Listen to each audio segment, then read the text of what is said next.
दरवर्षी श्रावण महिन्यामध्ये मी या मंदिरामध्ये येत असते. याचं सत्व म्हणजे की पूर्ण हिला काशी, दक्षिण काशी असं म्हटलं जातं आणि याच्यासारखी पिंड पूर्ण भारतात नाही असं म्हटलं तरी चालेल. आता तरी ते बांधल्यामुळं जरा उंच आली, नाही तर पूर्ण अशी अजून असं उंच होती आणि चौथऱ्यावर बसून आपण सहकुटुंब आपण तिथं अभिषेक करू शकतो, अशा प्रकारची ती पिंड आहे.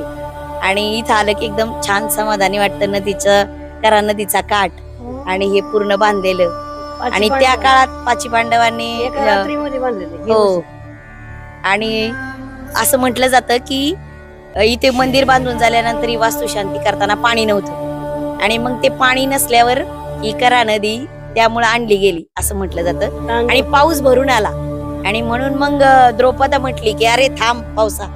तर सगळीकडे पाऊस पडतो परंतु इथं नाही पडत आणि पिकं मात्र सगळ्यांच्या बरोबर निघतात. म्हणजे अशी इथली एक आख्यायिका आहे.